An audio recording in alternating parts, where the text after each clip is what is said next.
Russia Ukraine যুদ্ধের উত্তেজনার পারদ তুঙ্গে। শান্তি চুক্তির পরিবর্তে পাল্টাপাল্টি হামলা চালাচ্ছে দুপক্ষ। এর মাঝেই ইউক্রেনের বেশ কয়েকটি সামরিক স্থাপনায় হামলা চালিয়েছে রাশিয়া।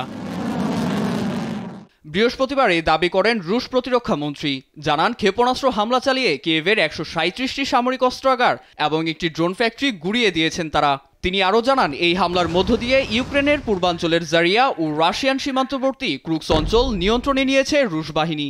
এখন পর্যন্ত 300 বর্গ কিলোমিটার এলাকা তাদের দখলে বলেও জানান তিনি। এদিকে স্থানীয় সময় সন্ধ্যায় রুশ বাহিনীর সঙ্গে সরাসরি যুদ্ধে জড়ানোর দাবি করে কিয়েভের সামরিক বাহিনীর প্রধান। এতে ক্রুক্স অঞ্চলে 9টি রুশ হামলা প্রতিহতের দাবি জানান এ সামরিক প্রধান। কিয়েভে বড় পরিসরে হামলার কারণ হিসেবে ইউক্রেনকেই দায়ী করছে মস্কো। তাদের দাবি, বুধবার দেশটির পশ্চিমাঞ্চলের বিমান ঘাঁটিতে 6টি মার্কিন ATACMS ক্ষেপণাস্ত্র হামলা করে কিয়েভ। তবে এই হামলা প্রতিহতের দাবিও করেন তারা। এই উত্তেজনার মাঝেই আকাশ প্রতিরক্ষা ব্যবস্থা আরও শক্তিশালী করতে মরিয়া ইউক্রেনের প্রেসিডেন্ট ভলোদিমির জেলেনস্কি। এতে মার্কিন সাহায্য চেয়ে পেট্রিয়ট সিস্টেম সরবরাহের স্পষ্ট দাবিও জানান তিনি। বিষয়টি সবাই জানে যে 10 বা 12টি প্যাট্রিয়ট সিস্টেম আমাদের আকাশ প্রতিরক্ষা ব্যবস্থাকে আরও শক্তিশালী করে তুলবে। এতে পুতিন আকাশসীমা দিয়ে আমাদের ধারেও ঘেঁষতে পারবে না।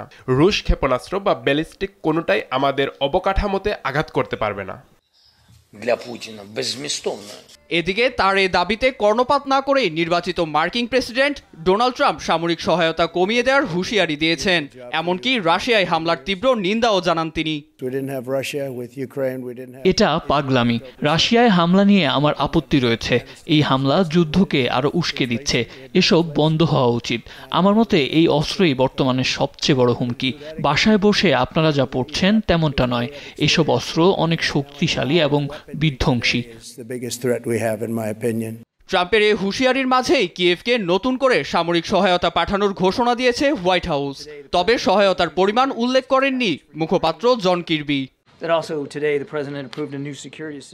আজ প্রেসিডেন্ট জো বাইডেন ইউক্রেনে আকাশ প্রতিরক্ষা ব্যবস্থা সরঞ্জাম, ড্রোন এবং সামরিক যান পাঠানোর অনুমোদন দিয়েছেন।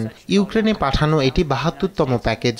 মেয়াদ পূর্ণ হওয়ার আগ পর্যন্ত এই প্রশাসন কিয়েভকে প্রয়োজনীয় সহায়তা দিয়ে যাবে। প্রায় 3 বছর ধরে চলমান এই সংঘাতের ইতি টানতে ট্রাম্প প্রশাসনের দৃশ্যমান কোনো পদক্ষেপ দেখছেন না পর্যবেক্ষকরা।